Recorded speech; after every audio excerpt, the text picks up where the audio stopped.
আমরা দেখতে পাচ্ছি অনেক রকমের ক্যাসেট। ক্যাসেট টেপ রেকর্ডারে বাজতো এবং যারা গান শুনতে ভালোবাসে তাদের এর সঙ্গে জুড়ি মেলা ভার ছিল।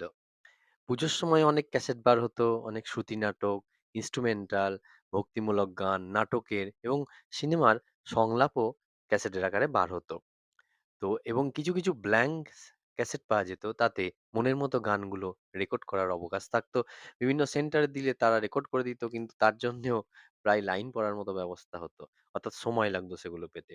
এবং বাংলা যে ব্যান্ড আন্দোলন সেই সময় বাংলা ব্যান্ড চরম সীমায় ছিল। চন্দ্রবিন্দু, ভূমি প্রভৃতি আরো অনেক পরশপাথর প্রভৃতি। এছাড়াও বিভিন্ন রকম সিনেমার গান হতো। আর বেশি গান ধরতো না, ৮ থেকে ১০ টা গান সেখানে বড়জোর ধরতো। পুজোর সময় হতো এবং নচিকেতা, শিলাজিৎ, অঞ্জন দত্ত, কবির সুমন যেটা কবির চট্টোপাধ্যায় তখন ছিলেন। তো আরো বিভিন্ন রকম দেশি বিদেশি বিভিন্ন রকমের একটা সমাহার ছিল এবং ক্যাসেটে যেগুলো বাজাতো টেপ রেকর্ডারে দুপিটি বাজতো। তো এটুকুই আজকে, পরে আবার কথা হবে এই ক্যাসেট নিয়ে। আপনাদের সঙ্গে কি কি স্মৃতি জড়িত আছে জানালে বড় খুশি হব।